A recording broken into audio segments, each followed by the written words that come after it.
Everybody better for the better podcast, and no, that's not how we start this video.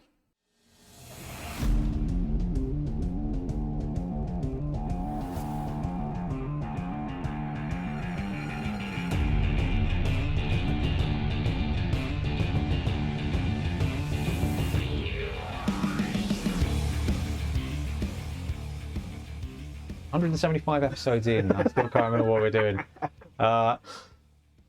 Do you know what? Hello, welcome to the Christmas episode of the Random Podcast. It is episode 175. I'm Ben. I'm joined in person by Bullet Train Ben, Brush Type Ben, Blood Type Ben, and the connoisseur of wands, the Highlander himself, Ian Triplo. Merry Christmas, chaps. Merry Christmas. Merry Christmas to all. Merry Christmas-ish. I The can't believe snow's falling, by that I mean the rain.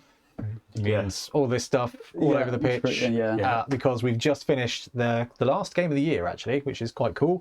We did a sevens game, we did some giants in it, which I thought was wildly unnecessary, but I couldn't resist because it just seemed like a lot of fun.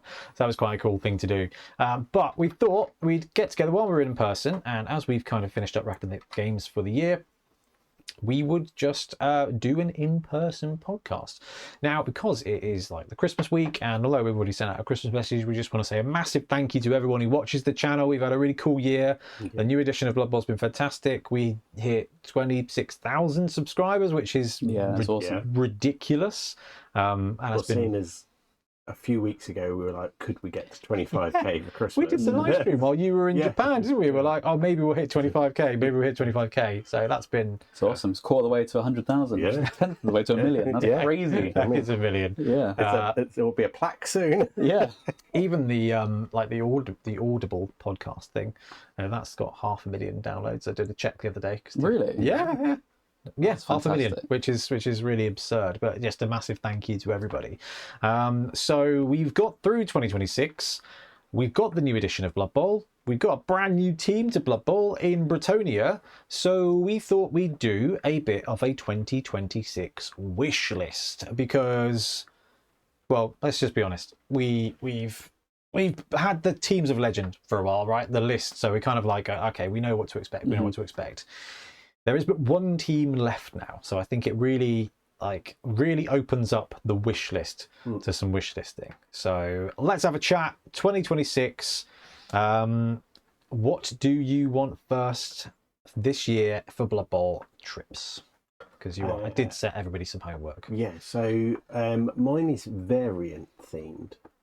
Oh, okay. Yeah, so I thought going for high elves would be too very boring for a wish list.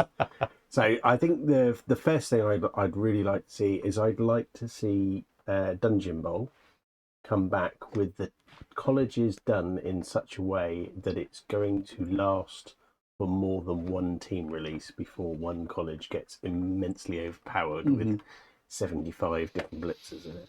So do you want more of like a structured Dungeon Bowl? More of a structured Dungeon Bowl, because I think we've all enjoyed Dungeon Bowl as a nice game to play every once in a while, because there's a lot of fun in the game and the rosters are a lot of fun and detail. So I'd like to see the current teams balanced into it in a way that makes it more fun. Maybe they do it around, you can only have 2 blitzers in each team. Well, they could that does seem to be their favourite thing at the moment. I think they could just sort of remove some players from the game. Yeah. Just sort of thin it down a little bit. Because if you're going to have if you're going to cram it all into 8 teams, you're going to end up with such bloat that it might just be worth saying. You do really need all these linemen, you know. Although you were mentioning earlier, Ben, that you can have positionals from any 3 teams. Yeah, that's cool. But they almost share a keyword or something like that, and then that limits the ability to go, I have got all of the best positionals and put them into one team and nobody wants to play. But so some that could be like some teams which might be like Light Heavens, some which might be Fire Death. That would be a great way of doing it. Yeah. That would be a really great way of doing it. Be like, oh, the teams that are associated with the College of Shadows, you've got Dark Elves, you've got Goblins, you've got Skaven, you've got Underworld. Pick 2. Yeah. Would be like the min spec would be pick 2 of those and do mixed teams. But I mean, that would just like not in the old edition of Dungeon Bowl, but in the oldish edition, you had each of the colleges was made up as three teams, but like the main one you had to take most players from. The second one you took some players from. The last one you could take like one player from. It was weird though, because like two of the colleges, the last 0 to 2 player was werewolves. You're just like, okay. But I think that's a super good one, Trips, because I mean, Dungeon Bowl mechanically was wicked. I think the thing that killed it was the colleges were so unpersonal. Yeah. That it was just, it wasn't a cool extra. It was just being hamstrung. I think literally if they just been like, look, it's mixed teams. Take your team, add up to 4 players from a different team, one other team on this list, and choose a college. You could be like, oh cool, I run a human team normally, but I'm College of Fire, so I'm actually going to get some ogres or some dwarves to go with it, and I can just say no WA. But you know what I mean, like if they just made it a way so you could take your team and add some stuff to it, I think it would have been amazing. I don't know if I'd go down the route. I think I'd have it as they have rosters as their own, which are specifically designed for that team. So kind of more old school, where it's like, okay, this College of Death team this is how it looks, and it's like a roster like any other team. But it's just not quite as expansive. I feel that's the way GW is more likely to go with it, is giving it like quite a structured. I'm not sure. I think the opposite, because now they've got the trend of releasing teams as boxes. They probably just want it simple, just like buy 3 boxes for Dungeon Bowl. But then if and when they add in new teams, don't just keep adding them to colleges. Put another college in and go, right, actually the next 2 new teams will go into the new college, so you don't end up with College of Heavens again, or it's a living like rules set which updates every 3 team releases. They're like, okay, new Dungeon Bowl. Oh, how good would that be to have Dungeon Bowl rotation be like, oh, this team is no longer eligible for College of Shadows. Actually, from what we've just seen, that would mean that there would be a more frequent removal of gutter runners. And I am so in against Dungeon that. Bowl, I think that's so fun. And we make Dungeon Bowl like that. Skinks are the problem in Dungeon Bowl. That's true. You've got to runners alone. Yeah, we'll make it that nice sort of like game that you can play every once in a while, and it's good fun. You have a bit of fun with it, and then you can put it away. So instead of putting it away and never coming back to it because the roster's just bloated out of control, you'd be like, let's go back to it in between seasons. Let's get some youngsters coming up. Let's lose some players and some teleporters. That's right, because the entire gnome team just was like, add it to College of Shadows. Which I still think is weird. Really? Even the fox? Yeah, even the foxes. And you can get 4 of them. It's what is happening? It's too much. I agree with you, Trips. I think some reworking of it, thinning down a bit, making it a little bit less keeping chaotic. it tight, keeping it detailed, and also meaning that if you want to play it, you don't have to go out and buy 2 whole new boxes of stuff just to play the game. You can go, right, I've got a team of this, I can get a sprue of that. Oddly, Games Workshop doesn't seem to want people to buy extra boxes of things, which I think is a very strange strategy for a capitalist autocracy such as Games Workshop. BT 2026 Games Workshop Blood Bowl, top of the wish list for you. I mean, I say it every year, so it feels like a cop out. It's a cop out. I want chaos in Blood Bowl. I really do. I think it's about time that we see some proper chaos teams with Tzeentch and Slaanesh, and I want them to. I would love a themed box set release. Doesn't necessarily, not like a new edition, but if they, like how they do 40k stuff, where they kind of release 2 new things. Kill Team, exactly. Like an expansion. I would love that. Like a starter Chaos box Clash that you don't have to get, which has got like a light rule set in, or and then I'd forgive the slower release schedule too, because we saw that slow down a little bit this year. I think if you towards even the end of the year, whatever. Would you be happy to drop the second team release of the year to put a chaos team? If there was 2 teams in a box set, 2 teams in a pitch as a box set, as like a half season. Well, High Elves are coming, so we High Elves, sort them out, and then you've got this. What about putting Renegades in an actual box? Oh, dude, I'm so worried about Renegades. Now they're in the rulebook, which I think means that they're probably safe. But they've never released any models. No. Well, they've got all the models available. It's such a weird team. But I was going through the team guides and the starting rosters, and there's a few of the old teams that just feel super vanilla. Like I was Halflings, bless them. It's just like, there's not a lot of character here. And you get round to Renegades, and even though the throwers got slightly better in this edition, you are looking at it being like, man, everybody else got like, extra cool stuff. Renegades is cool because you just got the big guys like straight away. But like it one of those rosters that I love it, but it does lack charisma compared to every other team now. Yeah. So part of me is like, Except Pathfinder. yeah, I mean, and to be fair, Ogres is in that same category. Yeah. But when it comes to Renegades, I think I could see that being reworked. Yeah. I could see it being reworked. Big guys, absolute free for all, but I can see it being reworked in the way of like OWA and Underworld. And I don't know what that looks like because they've already chucked humans with stuff.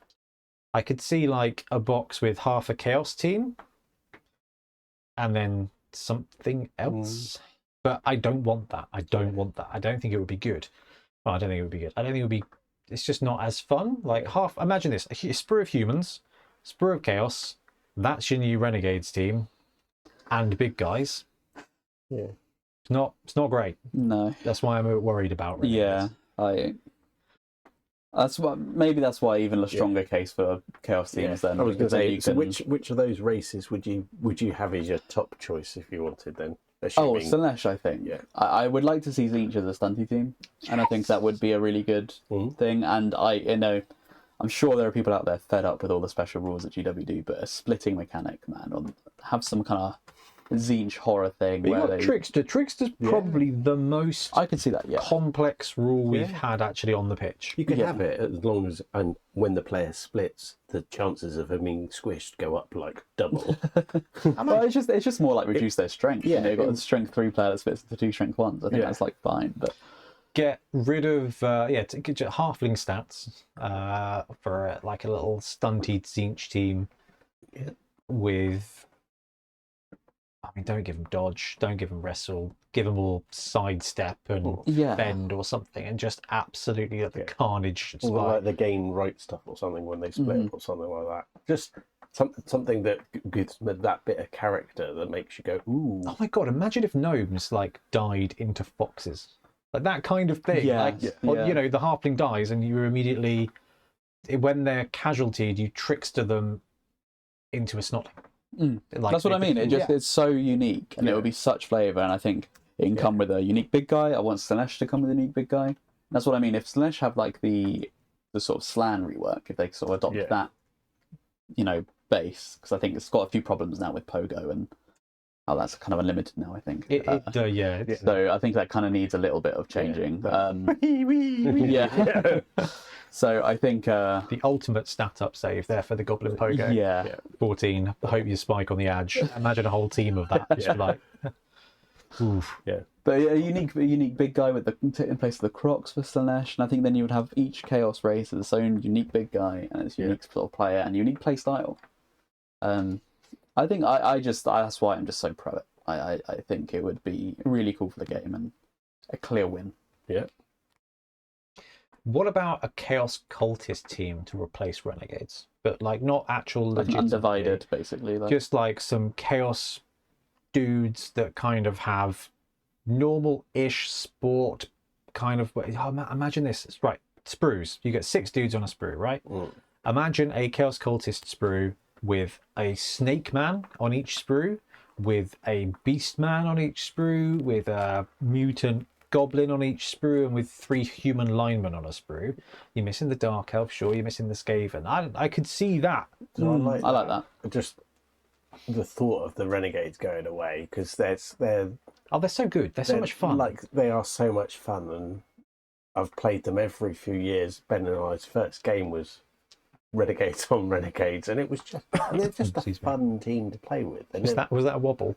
That was 2 Dark Elves intercepting each other and everything else going hideously wrong. I remember that.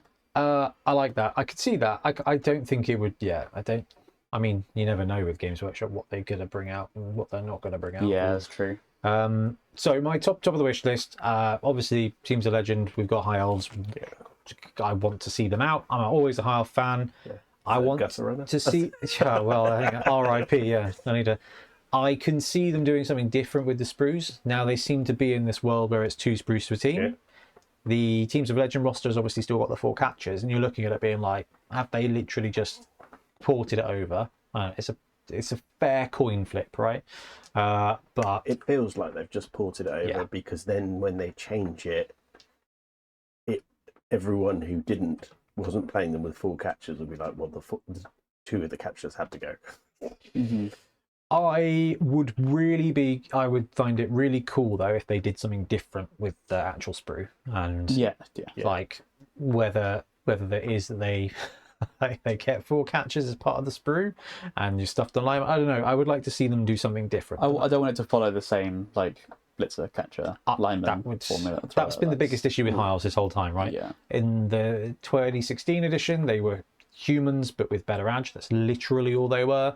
In this edition, I don't know, really, they're just the best team in the game by virtue of them not being 2025'd. Mm-hmm. Yeah. But that obviously I want to see a new team like that. But for me, I think we talked about it in the last game we just recorded, the Death Zone was wicked. And Death Zone came with Sevens rules, with giant rules, with a whole bunch of other nonsense rules. Yeah.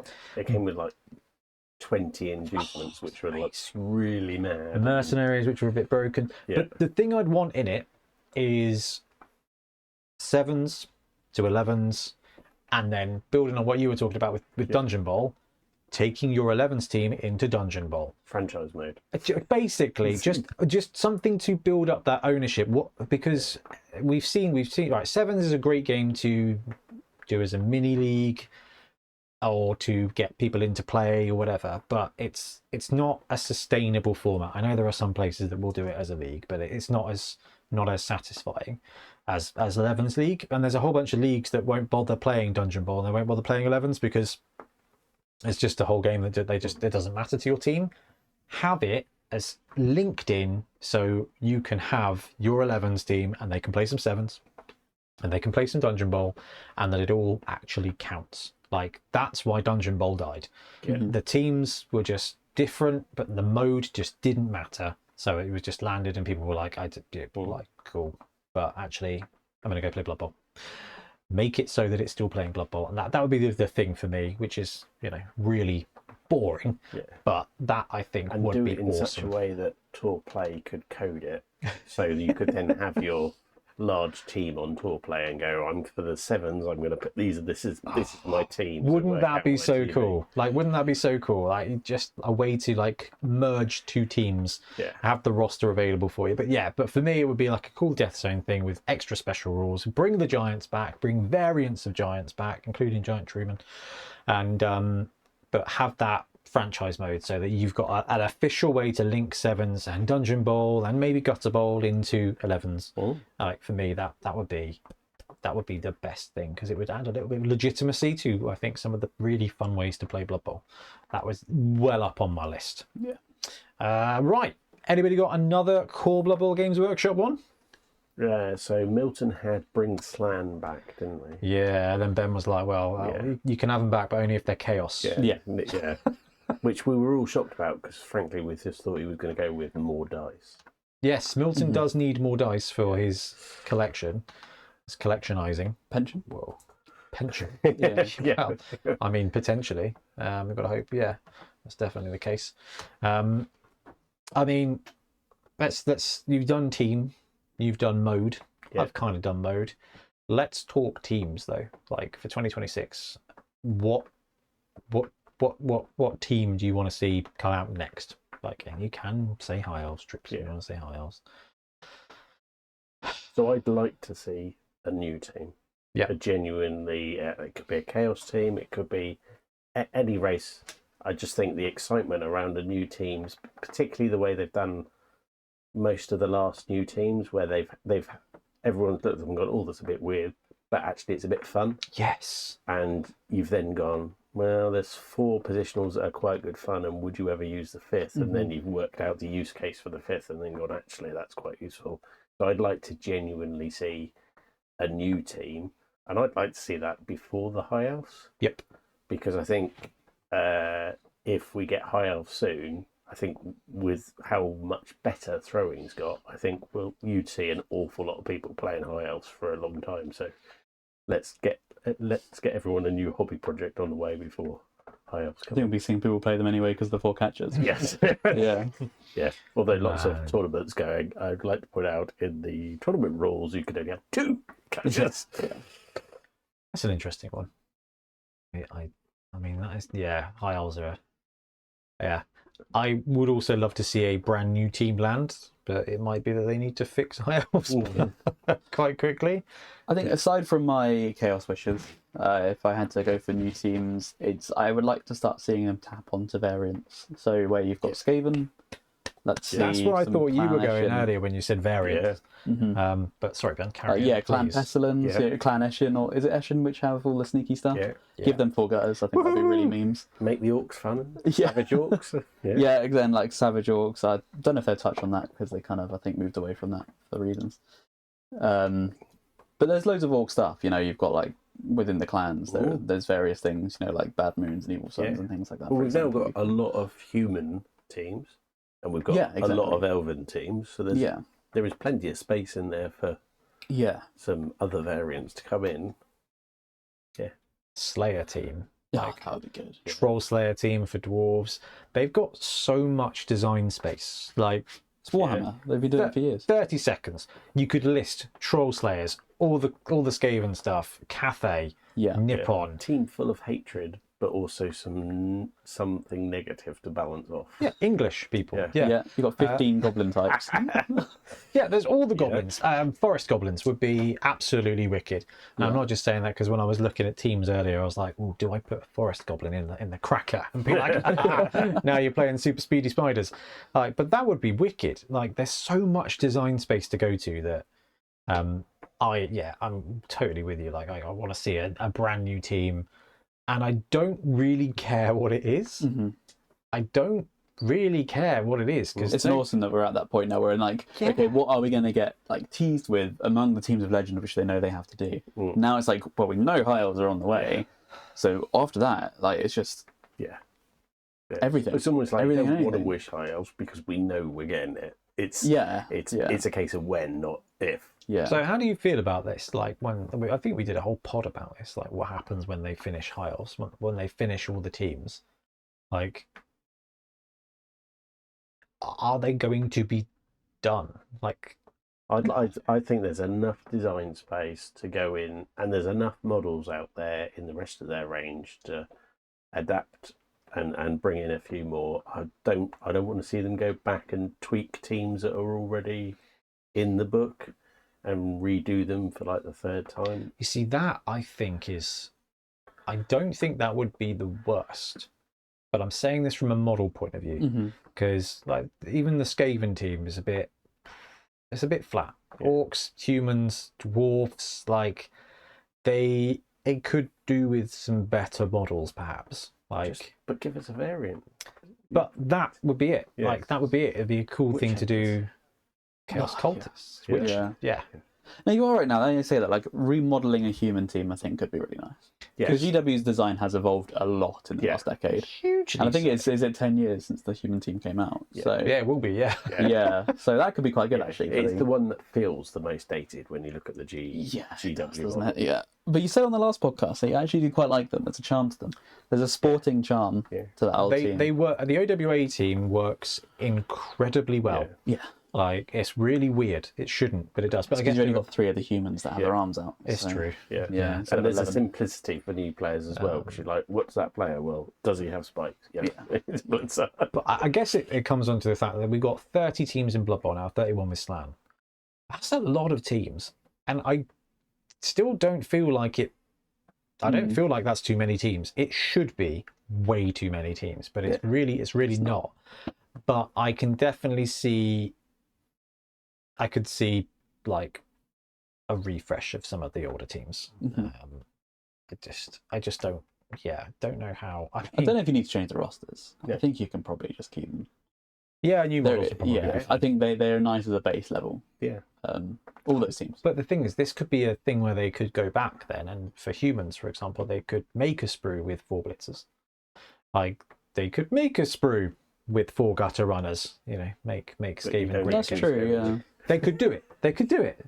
Like, they could do it. He says, like, there might be a bit of a cope thing, potentially, that maybe one day they could do it.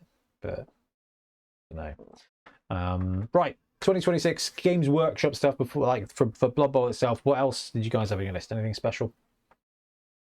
I'm not sure. I think maybe something I'd like to see is, maybe a little bit more involvement in the community. I guess that kind of touches on art once, but like I kind of want to see Games Workshop push Blood Bowl more than they do. Because they're not even running Blood Bowl events at the moment. Are they not?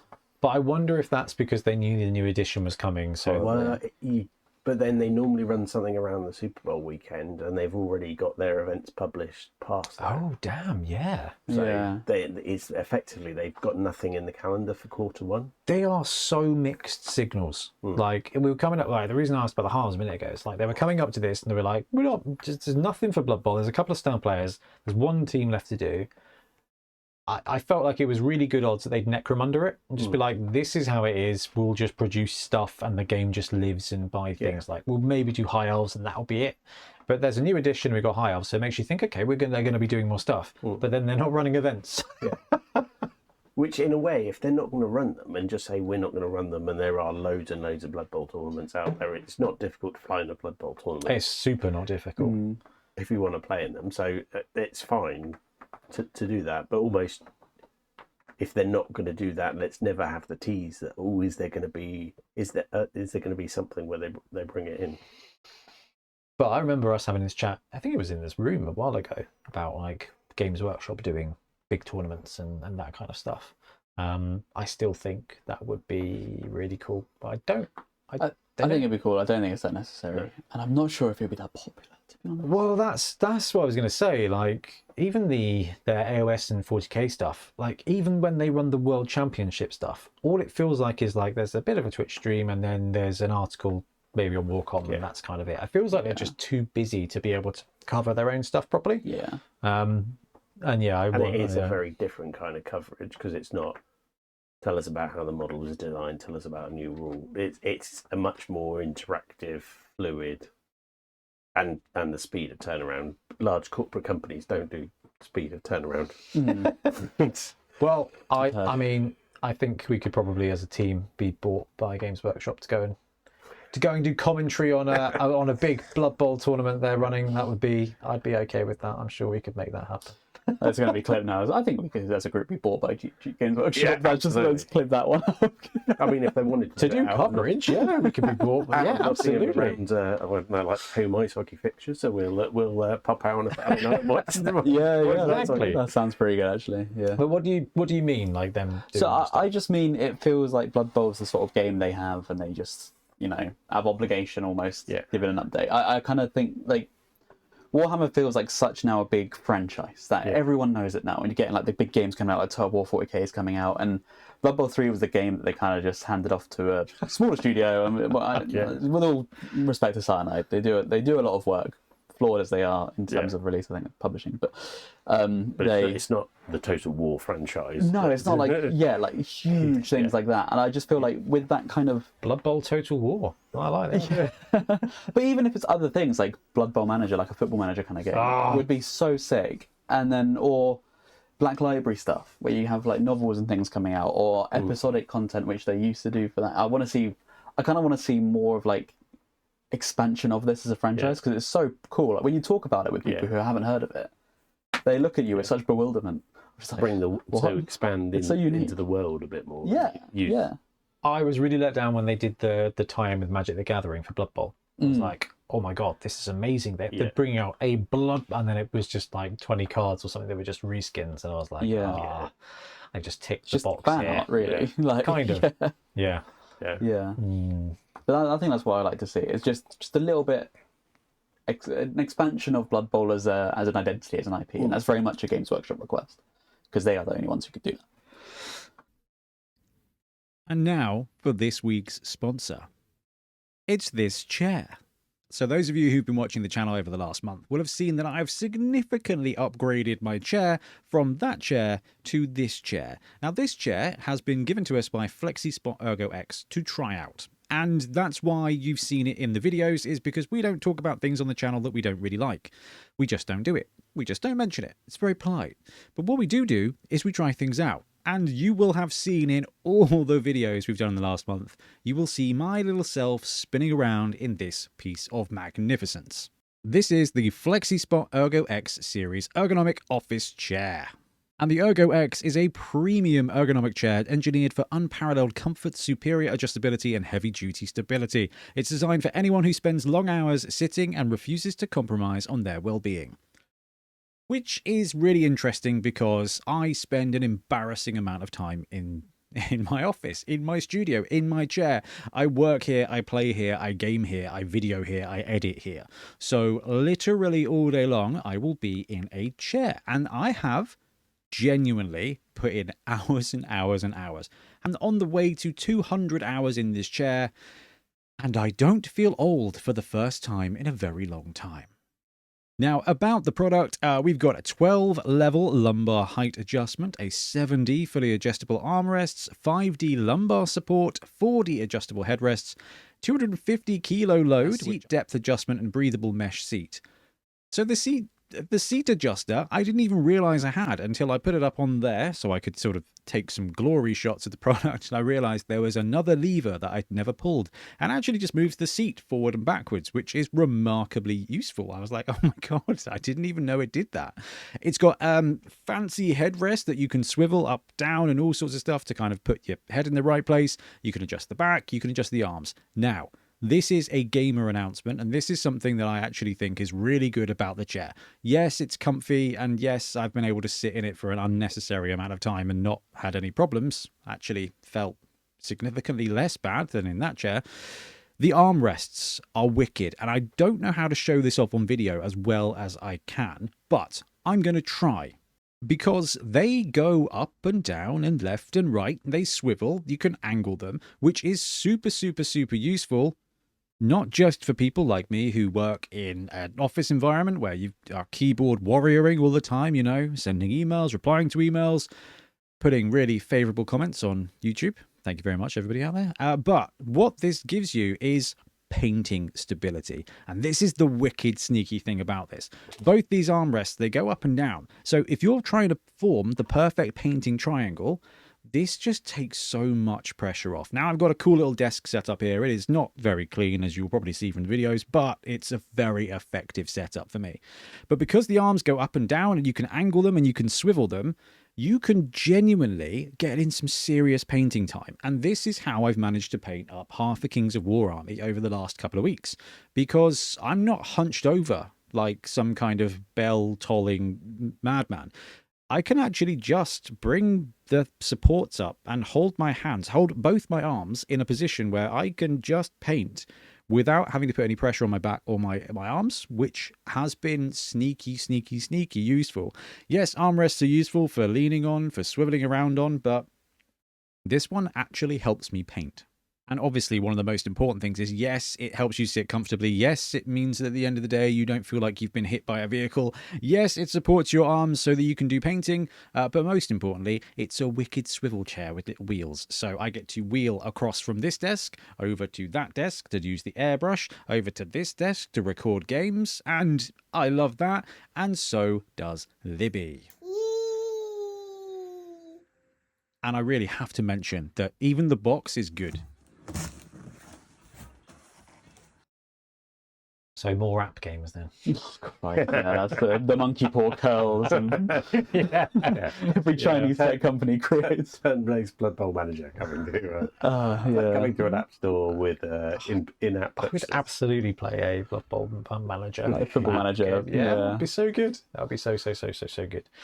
Right, we've got all the teams in the world, which is fantastic. We want a bit of Dungeon Bowl. We want them to bring it back in a proper way. We want them to link it with teams, which is fantastic. Not really that fussed about more pitches. I think one other thing they could do that I would be super, super, super impressed with, and this is like, we kind of, Blood Bowl's really, it's a really linear system. Like, here's your team. Here's some stuff that, you know, here's your team. Here's your team. This is a microcosm. I would be very interested to see, and this would be really cool, kind of with the variance stuff, but micro expansions for teams, because I think that would be really interesting. I imagine they brought in a Goblin Shankers box that was half blister that had like 6 players, and you could run an alternative Chaos Dwarf team, an alternative Goblin team, an alternative Underworld team, and you're kind of like, here's this sprue that you can then apply to 4 other rosters in Blood Bowl, and then it creates 4 new team versions, or even just one roster version. Oh yeah, even one would be really cool. It's similar how they do it with But with one Necromunda, is like you get the additional add-on. That's exactly on it. sprue. There you go. You can have all the nice weapons you wanted now, because we'll actually give them to you on a sprue. And that's exactly what I was thinking. Is like, okay, what else do they do for their other systems that isn't like the full? I don't know how it works. I assume that I don't know. I would assume that making a sprue for like 4 guys is less work than making a sprue for 6 guys, but. It's probably one of those things where it's actually not that different in production. I think just creating a sprue is a limiting factor. But like, I don't see why they can't do some stuff like that where they can introduce things that work for multiple players. Star players, last edition was it didn't like star players. I want to say they don't work, but they kind of don't work. Like, I agree. They've got a limited use case. Yes. And they don't work. And even fewer of them are actually used. I mean, this edition where they've reshuffled, I think it's a lot better because each team has got a smaller pool, which brings in more identity, which is really good. And also means as a coach, if you're going to play one team, you don't have to think about 15 different star players you might need. It's going to be one of these 4, basically. Yeah. But from a rostering point of view, from a doing stuff with your team point of view, like, I could see a really good opportunity where they can get a lot of applicability to some models. So they get that, like, here's a box that's actually going to be picked. Because they've got 30 teams now. So if they produce a star player that's only accessible by 2 teams, like Grim Ironjaw, he plays for World's Edge and something else. And it's only Dwarves and Ogres are the only 2 teams that can take him. It's like, what a terrible, like, here's a model that can only be used by 2 teams, like, of 30. Like, all right, why don't you set your bar to 4 teams and actually have it be something that teams can use every game, instead of like, I've got Grim, what are you going to do with him? Don't know, maybe one game 2 of my dwarves will get murdered and I'll have enough team value to induce him for that one other game, and maybe I'll take him. And it's like, oh wow, that is like, there's no story there. It's like, I'm going to like bring out some I don't want to say mercenaries, but some ringers. Like, bring out human ringers. They can be taken by Old World Classic. You can hire them, like actually put them on your roster, and I just think you could create a lot more flexibility. You can ban them in tournaments. You can keep tournaments clean as you like, but for League, it's like an actual thing that you can. Do something different with your roster. They could sell models. It wouldn't be the full whack of a whole team and a whole spike and everything. It was just like, boom, here's some dudes you can take. Here's 2 guys. But, they can even do the Forge World thing if you want. Because Forge World, pricey, tricky to build, and so small a use case. How does it work in Necromunda with some of these, like, I'm not sure if you know, but like well, no, I'm not sure if you know the answer is what I'm saying, but like, when because they have a lot of these like smaller releases of like a couple of guys, like, how often do they get used? Is the use case also tiny? So they're, because they've just dropped the guy from 300, haven't they? Yeah. Well, so they are definitely quite niche cases. So they aren't things that you would want on like a starter gang. If you're playing a campaign, you probably could squeeze it in and work it in. But it's almost down that whole 40k line of going. You have an army of everything, and because the flexibility with Munda is effectively you can have a wider roster than you actually use, so you could have a whole gang and effectively go, it's in my gang, and I might not be able to use it very much, but I can use it, and I don't have to wait till half my gang dies before I can use it. It'll just need to tap my arbitrator up and go, please, can you design something that I can use my special character for, please? There's a bit more narrative, I suppose, in Necromunda. Yeah, you kind of build it as like a club, I guess, and then star players could join your club and you can have access to them. No, I love that. I think what it really goes to show is that Blood Bowl is in a fantastic place. Yeah. And if all they do next is drop high elves, do an FAQ, we're good for a very long time. We've got a lot of exploring to do in this edition, and then Trips and I think we're talking at the beginning of before we start recording, like then there's just some then the house rules start, because we've reset the clock with the new edition. I remember us talking about this. I think when we were at the beginning of the 2020 edition, we're like, okay, well, we'll run the season, then we can do some house rule stuff. It never happened. I think it's the case with everything. Yeah. A, it takes longer to do stuff, and B, they just to the point where I was like, oh, new edition, it's definitely coming now. Yeah. Right, let's move on. We'll do a couple of quick rounds for stuff that's not Blood Bowl. So Games Workshop, other 2026 wish list, Games Workshop stuff. What would you want to see them do or produce? Or I think we covered it. I think I'm out. Yeah, you did the community tournament stuff. Well, that was more expanded universe, really.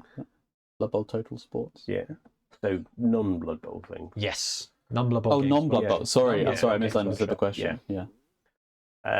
So non-Blood Bowl, I'd always like to see I'd like to see them continue with the steady Munda releases that they've got. There's always space for another book on the shelf.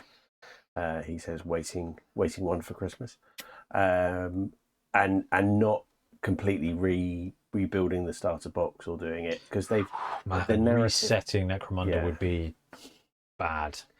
Yeah, I think there's space for a new gang. We haven't had a new gang for a while. Yes. What was the last new gangs? What, Squats and the Sand People? Yeah. Yeah. And they've always gone down the variants line with them, which has been quite good fun. So I'd like to see them keep that up, because it's my second game. I quite like to keep. Could they bring Ratskins back with a bit of a rename? Yeah. Like Scavengers. Yeah, I mean, there's plenty of space in the universe of lore. So bring them back. Let us know they're Ratskins. Give them rat hats. Are the Digger Knobs? Is that a Necromunda thing? That was Gorkamunda. Yeah, but it was Gorkamunda. It's the same system basically. I mean, and my slight extension of that is I'd like it to be done in such a way that there was like some kind of like spacey corridor game that you could use Munda with. Like, I don't know, it's like hulky Space Hulk would be. So this is coming out either Christmas Day for supporters or the weekend after Christmas. So it's entirely possible that on Christmas Day, Games Workshop, there's strong rumours going around that there's something very cool being shown off at Christmas time. And the three things... An ultramarine captain by any Not chance? quite. The three cool things it could be are a plastic Warhound Titan, which would be wildly unnecessary. Yeah. But people will buy it. I'd build that. Yeah. I'd build that. I don't know if I'd buy it, but I would build it. The second one is Space Hulk. A Space Hulk rebranding, because it's been like 10 years since they've done Space Hulk. Everybody loves it. It's just a proper reset. They've just done a whole bunch of new Space Marine Terminators, and it would be cool because when it comes to Necromunda, you've got the 3-level stuff, you've got the Zone Mortalis, stuff like that. But the tiles, I think, were such an afterthought. Like, even in the most recent Terminator, Spyra stuff, it was very much like, cool, just go get real terrain, where actually I think they could have done a lot more with tunnels. So like that's why I think Space Hulk is so good, because dungeon crawler stuff, we saw it with Warhammer Quest, even the book, having the defined areas, like preset maps. There's a reason like Quake 2 and stuff have got such famous maps. Be like Dungeon Bowl for 40k kill team stroke Munda. Yeah, that would be amazing, and I would be super excited to see Space Hulk. That would be definitely a wish list. The third high rumour is a Horus Heresy version of Battlefleet Gothic. Now, interesting. Possible that none of that will happen, but I'd be cool. I don't really not really bothered by a Warhound. I'll just print one if I want one. Yeah, I've got enough resin. I can't afford one. It's probably going to drop out at like £450. But Horus Heresy. Yeah, I've got a cool Reaver Titan. We've got a Reaver Titan STL that I'm looking at. I'm like, this is one for at some point. But yeah, Horus Heresy, Battlefleet Gothic, even though it would be limited because it would be Heresy and kind of what they did with the Depths Titanicus. would be so cool. But Space Hulk would be the thing, and that would be my wish list for Games Workshop in 2026. Because not only would it be great to play a game, but also it would be really cool to use for 40k boarding actions or Munda, like. You know, you go into the undergrounds and then you go into the tunnels. Because there's so much cool narrative stuff you can do with Munda. Then you could do the Space Hulk stuff as tunnels in the wall of the hive. So you've got the Gribbly outside. You go through the wall, then you've got a proper hive, and it just makes a lot of sense. There's loads of space. There's some real narrative fun, which has fun games in it as well. But you have the chance to build up that the story around your characters. I love that. BT. I'm not sure, because I feel like I personally haven't engaged much with GW this year. So I was thinking about this, just like what have I played in 2025 that is GW, and I feel like really it's just Blood Bowl. It's taken up a lot, and I feel kind of happy about that.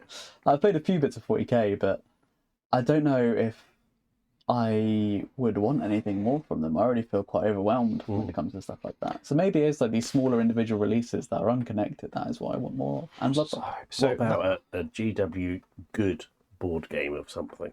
Oh well, Darkwater. I don't know. I haven't tried it yet. Yeah. I like it. I think it's good. I would like to give it a go. I don't think it's as deep as you'd want it to be. It's more of an arena battler than it is an RPG light, which is cool because it means you can set up a game in no time at all. You've got a unique puzzle. It's like you've got that pandemic vibe where you're trying to figure out, okay, how do we activate? How do I set up? Like there's some cool stuff. It's good puzzle, but there's no going to the shop. There's no like there's not a lot of depth to it. Each individual thing could be quite good fun, but you're not brilliantly designed. The quality's excellent. I'm really impressed with it, and it's close, but it's not the dungeon crawler family box game I think it could have been. The book is clever. You give them the book, but it's just classic Games Workshop where you're like, cool. What we need you to do is we want tiles, we want a dungeon, we want some monsters, and we want to like work through it.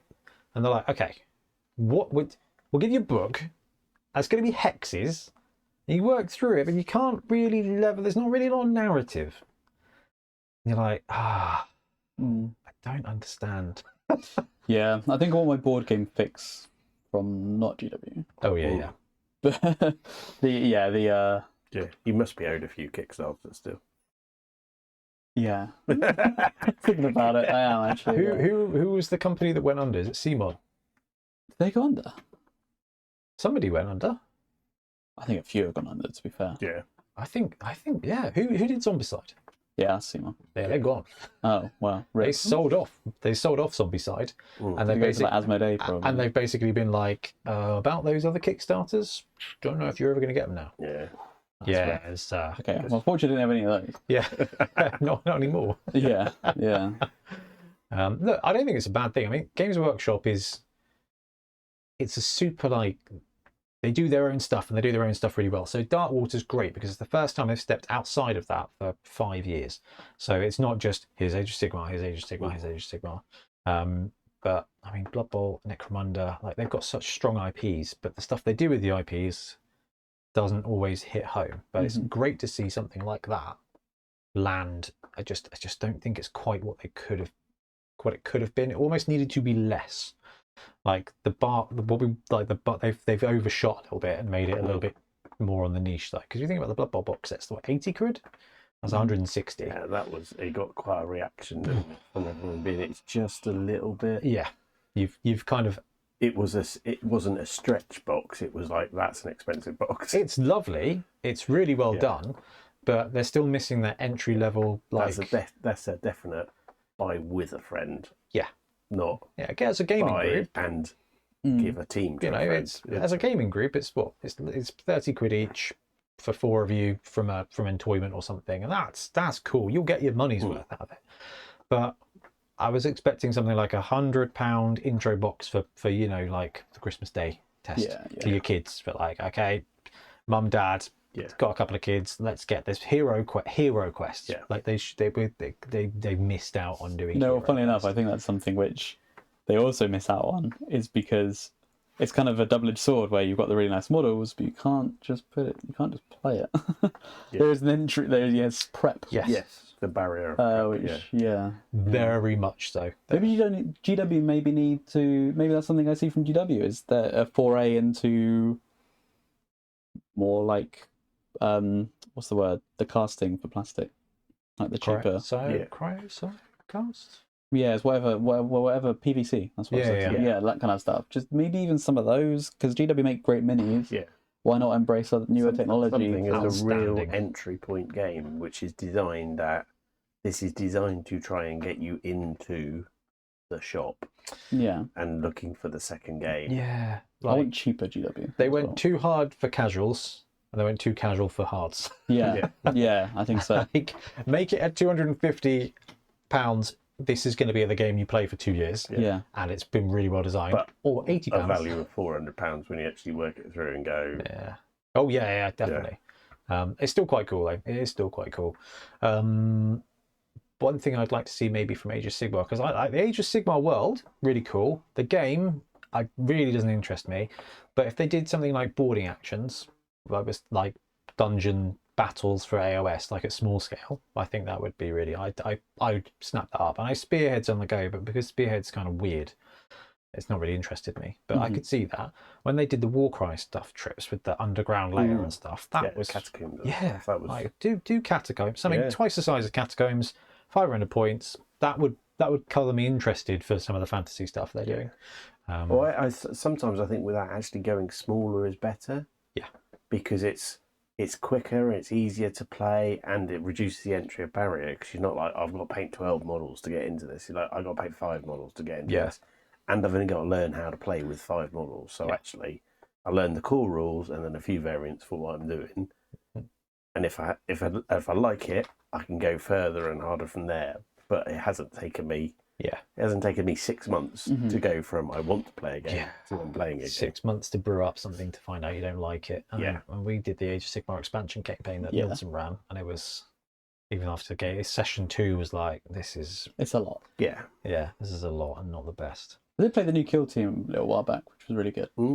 Yeah, I really enjoyed that. Yeah, I've played it. Yeah. It looked a bit token heavy for me, but I don't think it was as bad. I like that though. It is a bit token heavy, but once you've figured out what they're for, it's got a good flow to it as a game. The 3D printer is a goldmine. Yeah. Yeah, I played it. So the person I played it with had like all the sets, even 3D printed holders for all the tokens. You just slot them out, and it was good. Yeah. That's like an afternoon print on a bamboo. Yeah. Okay, so Games Workshop wishlist we're done, and one last one outside of Games Workshop for the greater hobby wishlist for 2026. What would you guys want to see? It's a big question. Like personally, or just in the world? In the hobby space. Yeah, in the hobby space. In the hobby space, non-Games Workshop stuff. So, we did Blood Bowl, then we did what other games from Games Workshop do you want to see? And then outside of Games Workshop, what do you want to see? What would be cool this year? I might touch on what I was sort of touching on towards the end of there, where it's just like more easy, like you said, easy barrier to entry for the hobby. Because I think we're in a world where now it's getting quite expensive, and GW is getting very expensive, and everything's getting a lot. I think it'd be good to celebrate the stuff that is a lot more affordable. So like people like making terrain, from scratch, like you're like a licensed terrain only. Yeah, well, like what you did with the stadium. Yeah, and like I think it's awesome to see, and I think like forgotten about that. Yeah, I just love to see that, or like things to encourage that. There was one game I remember ages ago that I really wanted to play and get into, and I can't remember what it's called, but it was like a solo RPG where you kind of like make all your maps yourself. Never got around to it, but I was just thinking like the idea behind that is just so nice to think about, and yeah, I kind of just want to see people just sort of enjoying it and painting stuff up, and engaging with their local hobby shop or whatever to just make stuff. I think maybe it's a bit of a wishy-washy answer. That's a wicked answer, because that's super old school. Like, I kind of want maybe a return to old school, a rejection of the new products, and just enjoy what you've got and paint what you've got and make it as good as possible. Yeah. That's yeah, maybe that's it. That's a very, very, very, very turning very 30 good one. this year. Yeah. Yeah, but yeah, you are starting to sound like us. Trips, have you got one for non-games workshop Hobbyland? So it's sort of similar. I'd like to see like a board game that would be complex, but start out at a low level with an easy entrance that you could play.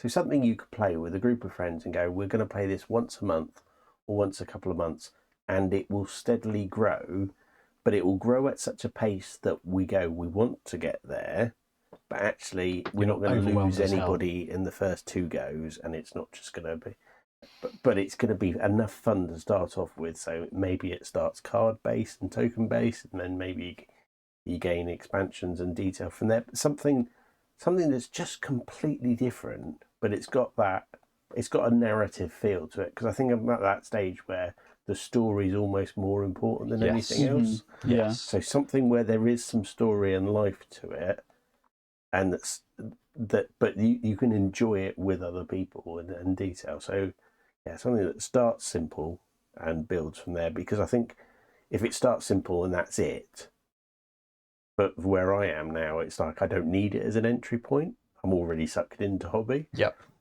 But I could do with something. You want to do the tutorial mission, and then you want the first 2 stages to be, I don't have to worry too much about this, I can just start get good and start, then the challenge comes. But and then I want to go, there's the cave variant of it. It's like, well, that looks quite good fun.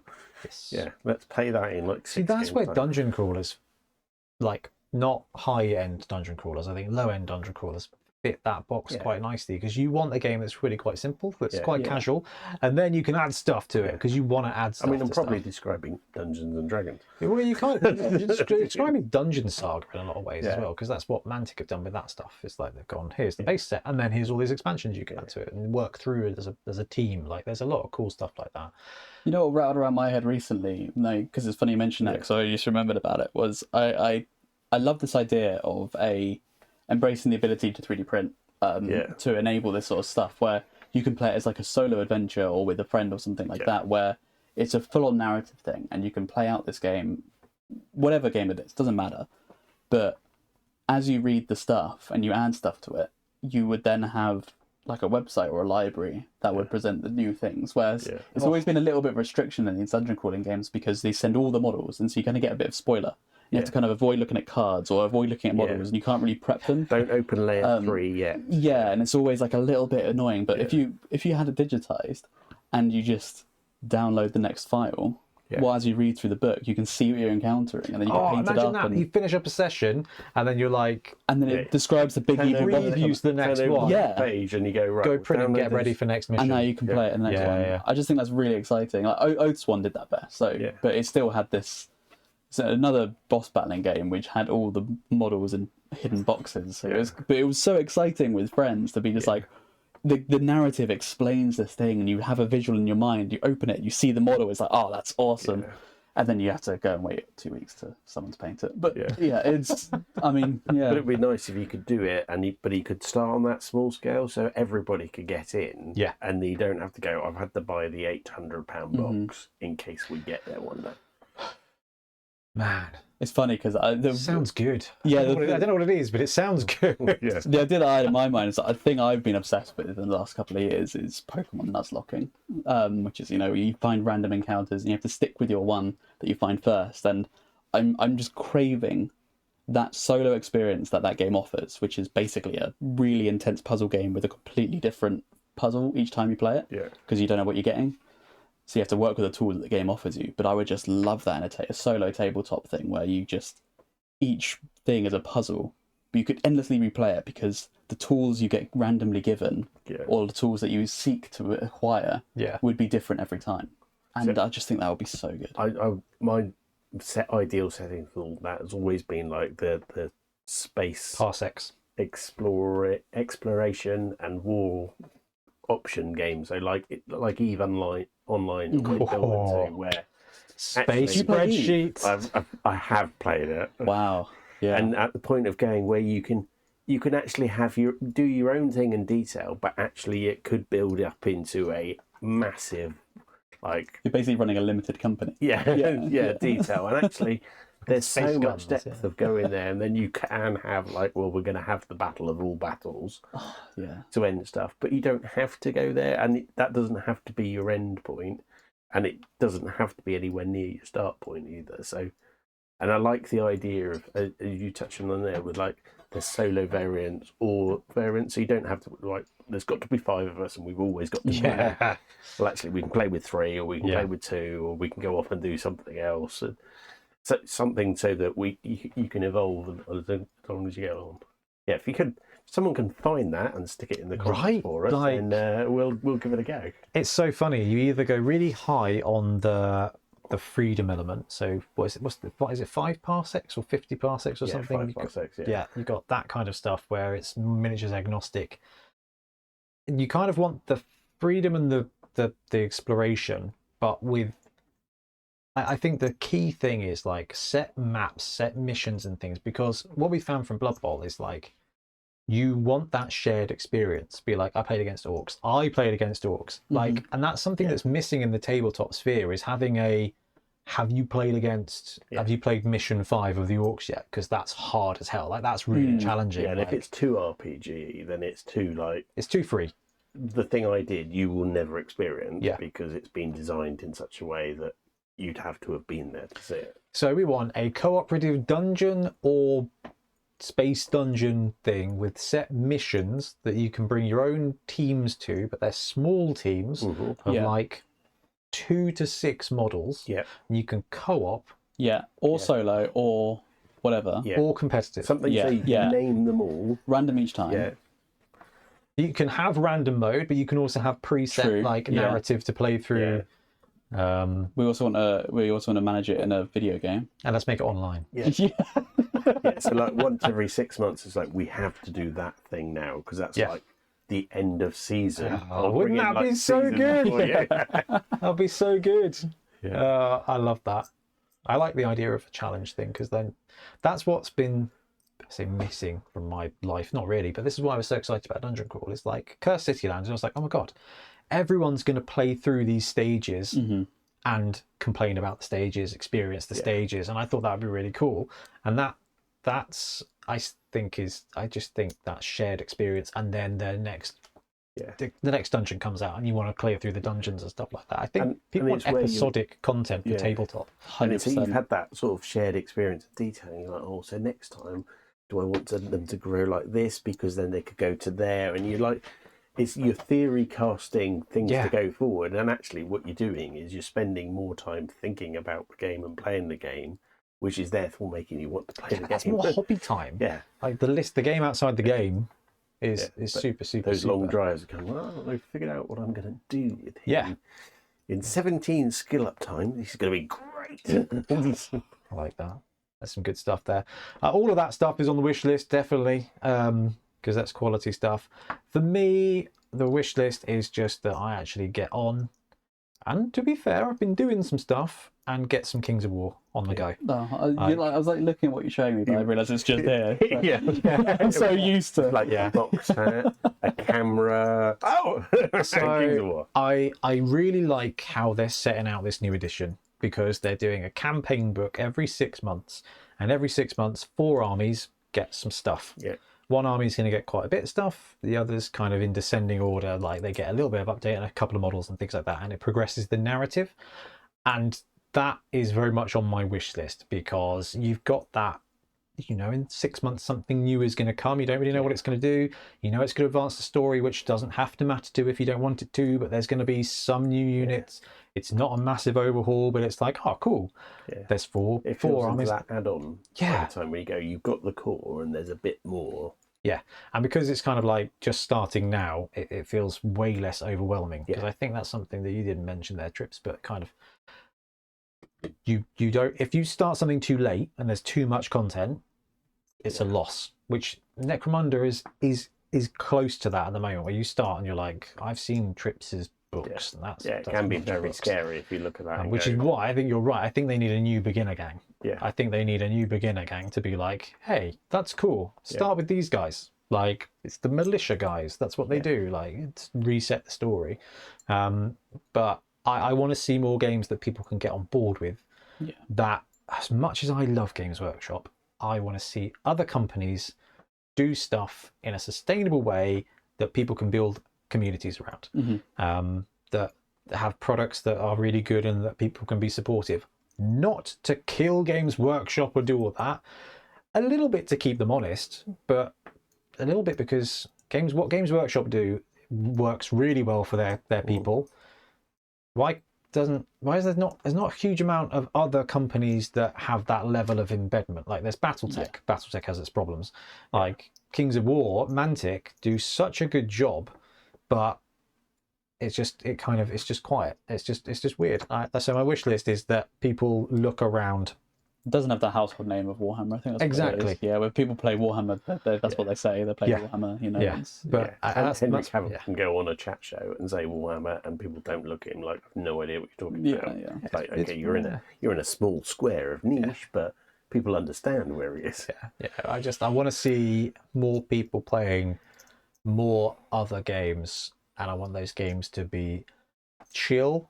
Like, don't rush everything. Don't do the Kickstarter Simon thing, which is like, boom, here's your stuff, and then we're going, and then that game dies, and then it's just gone. Because that's the big thing, right? It's ironically with it coming looping all the way back around to Blood Bowl, going away from multiple teams a year and just having 2 a year. That is plenty fast enough. That's about right. Because you want the time to go. Oh, I'm gonna have to wait till I get it. Then I'm gonna get it. And I'm gonna have to get used to it and build it and actually get it on the table. And I don't want it to be gone before I even had a go. And it's really funny because, like, I think Ben's a really good example of this, where, like, I don't want to say you slow down, but like, there's only so long you can go so frequent with. And I mean this from like a content point of view. So Magic the Gathering, they're having this problem where it used to be 4 sets a year, and one of those sets was pretty small. 2 of the sets were quite small. One of them was reused stuff. So there wasn't so every 3 months you'd get more stuff. Twice a year it was big brand new stuff. The other 2 times of the year it was rehashed and medium stuff. So it was pretty keep upable. They've gone to 5 or 6 sets every year full of new stuff.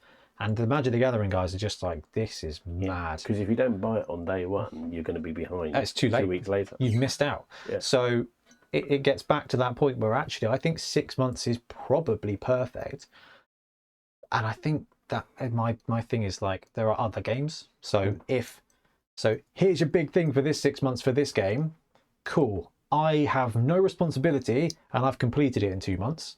Cool.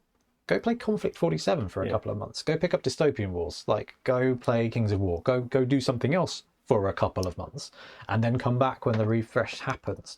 And I think everybody is showing that fatigue. It could be like me and my place and eyes, but you see the stuff on the community, when you see what people are commenting, when you see other YouTube channels like who do the bigger games, they're like, this is slower now, and I really like it because it gives me more time to play with the stuff. Yeah, I paint full time and I can't keep up. Right. Like, I don't know how people. No. Yeah. It's an interesting one. Life's full. Things that give you flexibility of time are great. And money. And I think that's the other big thing here is that these days you want to get your money's worth. Well, you got to get your value. You've really got to get your money's really worth. clear, And we're getting to a point now where I think a lot of people are being like, okay, I got to pick one for a bit. Yeah. I got to actually genuinely pick one for a bit. Like, if I want to do this, then I know. And I think that's really hurting the new entry points, because you're like, well, I won't. Do I get in on it when I know, is it going to still be around in 6 months? That's it. And also, I'm going to let someone else figure out whether it's any good first, because I'm not going to put time and effort into. And then the game goes away, because then it's going to go away, or everyone's going to go, I'm really not that good. Which comes back to what you said about gaming hubs, like local gaming shops and stuff like that. If there's so much going on in such a short space of time, it's too late to organise a tournament, it's too late to organise a league because everyone's on to the next thing, and then the game shop doesn't get any support. And this is why I've been so drawn to Mantic, is because they've actually been doing this for 10 years. They haven't gone away. Like, they're still a thing. This game that you can buy into Kings of War now, and you're going to be able to play it in a few years' time. Whereas, like, there's Conflict 47 that's come out. We've got StarCraft coming up. Oh, yeah. War Machines coming around back. And it's like those games that have been around for a while and come back for the 2nd or 3rd edition, I think they're becoming so much more appealing now, because oh, I can pick this up, and then in 9 months when our group gets together to actually play it, it's still going to be there. And because they're on like their second or third edition, they've worked out the big bugs and issues with the rules, and unless they've completely screwed it up, it's going to be in a place where you can pick it up and play it without having to take a degree in the game. I think the OPR thing this year was a bit annoying, because I thought OPR was going to swoop in and kind of provide that stability in the background where you go and, okay, cool, I want to pick up this Necromunda game, but we're never going to play Necromunda. That's okay, I can use them against your Gene Stealers, your Conflict 47 stuff, and your fantasy stuff, and we can just play a game. And then they went through the beta hell of just destroying all confidence.